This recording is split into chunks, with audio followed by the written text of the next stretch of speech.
One of the biggest enduring mysteries in Hunter x Hunter surrounds Kite's crazy slot's Nen ability, specifically what slot number 3 does, which is the final time we see the ability activated before Kite is decapitated by Neferpitou. It's never outright stated like a textbook definition, but all of the clues are there, and this ability is even more wild than most people imagine. As a brief recap, Crazy Slots is an ability that conjures a wisecracking Nen clown slot machine that rolls a number between 1 and 9, each corresponding to a weapon that Kite then needs to use. In the series, we have only seen 3 of these 9 rolls, and that's not by accident, because as we'll go on to discover, Crazy Slots is nowhere near as random as advertised. Despite this, Kite ultimately loses his life against Neferpitou, but is reincarnated into a new body by the end of the arc, with the majority of speculation believing that this was a direct result of the slot 3 weapon. And a lot of this is due to Jing Freaks and his explanation for Kite's survival. I taught Kite everything he knows about Nen. His Crazy Slots has a number that only comes up when he really doesn't want to die. If he's alive, that's probably why. He wasn't trying to sacrifice himself for you, little boy. The implication here is that Jing taught Kite to program a Nen failsafe into his ability, which is something that conjurers can do much more easily than most affinities, because they need to have a strict mental plan for the objects that they ultimately conjure. In the case of Kurapika, for example, he had to map out all of his chains, their exact abilities and their exact restrictions before using aura to bring them into reality and cementing them. And Crazy Slots may even correlate to how much danger Kite feels in any given situation. And to get into this, something else that we should know about our friend Kite is that he was not prepared for the events of the Chimera Ant arc. Not prepared at all. According to Jing, Kite got too cocky. But Jing isn't the only one to make that accusation. Later on, Moral and Knuckles state that Kite touched Pitou's end on purpose because he wanted to know how tough the opposition was. So Kite severely underestimated the Chimera Ant and alerted Pitou to his existence. This was a terrible move and shows that Kite was quite cocky right up until the final moments of his life. Prior to that, even as he faced hordes and hordes of Chimera Ants, he was never concerned for his own well-being. So much so that he was willing to take Gon and Killua into combat, believing that it would be good training for children. And since Nen responds directly to need and desire, that might be why Kite kept rolling 2 and 4, the scythe and the rifle. Quite possibly the most basic and boring weapons, hence his constant disappointment. Kite's lack of need resulted in his lack of good rolls, because Kite felt that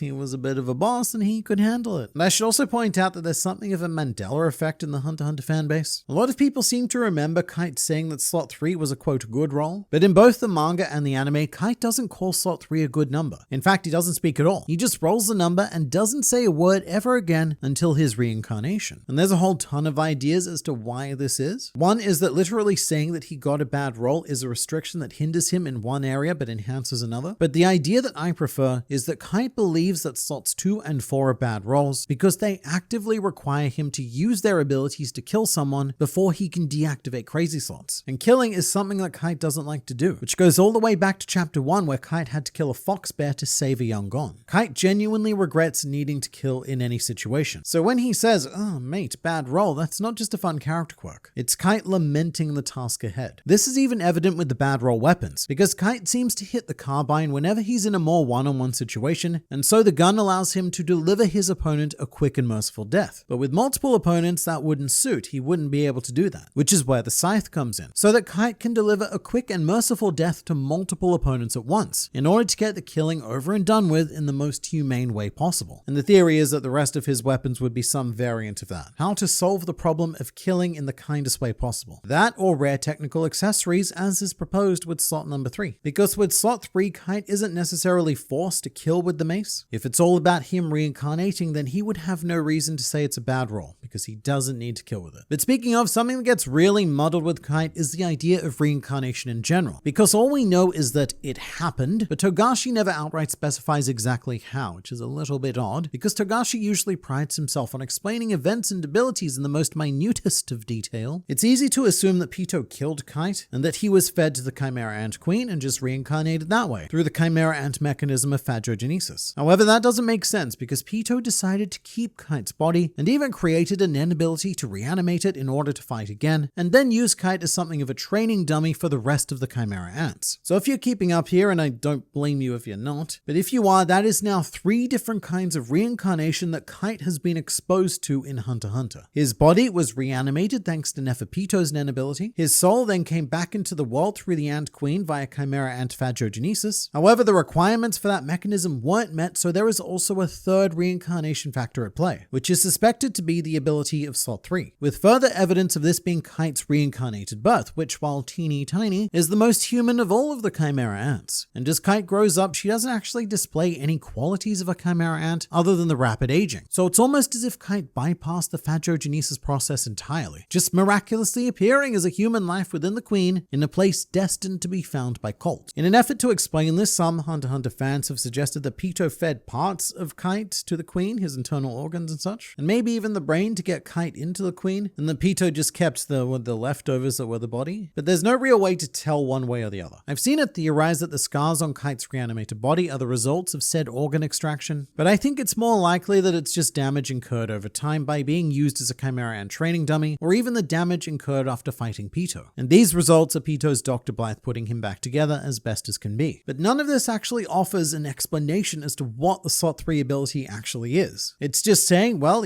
Slot 3 and then lots of question mark, oh, Kite's alive. So if I were to make the argument for Slot 3 containing a reincarnation Hatsu, I would pose that it acts as a conduit for post-mortem Nen, similar to the Nen vow Hisoka made right before Chrollo killed him in Heaven's Arena. Knowing that he was about to die, Hisoka programmed Bungee Gum to restart his heart, but this isn't just something anyone can do, because most Nen users aren't even aware of the concept of post-mortem Nen, and even then, what Kite did is on a whole different level to what Hisoka accomplished. So as Jing hypothesized, Kite conjures the mace in only the most desperate of moments, where he really doesn't want to die, and the mace itself gets used to channel that desire into a Nen command, a command that can only be triggered in the event of Kite's death, which in this case would be something like transferring Kite's soul into the nearest birthing source and hitching a ride with whoever is lucky enough to be brought into the world. It didn't necessarily need to be the Ant Queen, she was just the perfect vessel that met the requirements, and so Kite hitched a birth ride alongside Meruem. However, does that explanation undersell the mace? Because Pitou was ever so impressed with how Kite fought, an event that potentially took all night, by the way. We don't see their fight having ended until dawn, so this mace may have a very different secret behind it. At this stage, I want to add that the reincarnation device or the special role Jing was referring to may not even be Slot 3. If Kite's fight with Pitou did go on for an extended period, then Kite may have used multiple roles during the night, culminating in the desperate number. This is something that I can see happening because Pitou's purpose with Kite was to test their strength. Pitou was fascinated by Nen and may very well have let Kite take as many roles as he wanted in order for Pitou to satisfy their own curiosity, like a cat playing with their dangly mouse food. But let's examine Jing's words a bit more carefully. Kite has a role for when he doesn't want to die, and reincarnation is not the same as not dying. And with that in mind, there are alternate theories for Slot 3, one of which is a form of future sight, something that allows Kite to see briefly into the future and select the right path to prevent his death, which is what could have led to this all-nighter against Neferpitou. Because realistically, no non-Netero human should be able to last in a prolonged conflict against a royal guard. They are just on too much of a different level. However, being able to predict Pitou may have kept Kite alive for hours, and given Pitou that fun experience that was never quite able to be recreated. And the reason why a lot of people land on this idea is due to the nature of Crazy Slots itself, which is an ability designed to provide the illusion of randomness and probability. In fictional reality, there is no bad Crazy Slots role. The entire thing is a farce perpetuated by a Nen clown. As presented to us, what we're led to believe is that Kite is a player walking into a Nen casino, the odds stacked against him, and he has to make do with whatever roles the game gives him. But I think it's quite the opposite. Kite is the creator of the ability, so he is the casino. He makes the odds, and his opponents are the players, which is why the house, the Kite, always seems to win. Even when he loses, he wins. He's alive right now, and Pitou isn't. So as we've explored, I don't think Crazy Slots is anywhere near as random as is presented, and Kite is always going to get what he needs in any particular situation. The randomness is a farce, and the restriction that makes Crazy Slots more powerful is much more likely to do with Kite needing to use these big weapons to kill or be killed and such, because that is a big thing for him. But in this case with Slot 3, I guess I would be suggesting that he can further subvert probability. Kite can use this ability to see the outcome of the game and place himself in the winning position, which against Neferpitou was an impossible task. Pitou's power was simply too overwhelming. But there was one way out, which was to give Pitou a thrilling fight and commence a series of actions that would lead to Kite somehow being ingested by the Queen and reborn like the rest of the Chimera ants. But look, as much as I like the idea in theory, I think it's a cool idea for different ability, one that maybe Cyridnic's currently exploring. I think it's a stretch though, because it relies on something that we can only speculate happening. There is no evidence that the Queen ate any bit of Kite. But also, it ignores a very, very important piece of the puzzle, which comes to us in the form of the epilogue of the Chimera Ant arc, a very lengthy affair, but particularly we have one segment focusing on Koala meeting with the reincarnated Kite. And during this time, Koala recounts a story of killing a red-headed girl who looked exactly like how Kite does now. Koala says that he committed murder in order to save this girl from being sucked into the Chimera Ant cycle. He later takes that back because he doesn't think too kindly of himself. But whether he wanted to or not, the idea is that he freed her soul so it wouldn't be reborn in some monstrous body. After which point, the remains of the girl were fed to the Ant Queen, and this isn't unique. A lot of humans do die before being fed to the Queen, and yet their souls are still reincarnated within the ant bodies. And I suppose this discussion here is about Koala speculating how long the soul needs in order to move on, and hoping that killing this girl early would allow her soul the time to move on before being delivered to the Queen as breakfast, lunch, or dinner, depending on the time of day. And I think this is the closest we'll get to a proper explanation, because Koala outright hypothesizes that if your soul entered her body, that probably means she got away. So the idea is that the Queen ate one completely empty human shell. There was one soul that managed to pass on before being ingested. And conveniently, there was also one soul actively seeking an empty shell to inhabit. During or after the fight with Pito, the implication here is that Kite's soul occupied this girl's body, and this is as close as we'll ever come to confirming that one of Kite's Nen abilities was straight up reincarnation.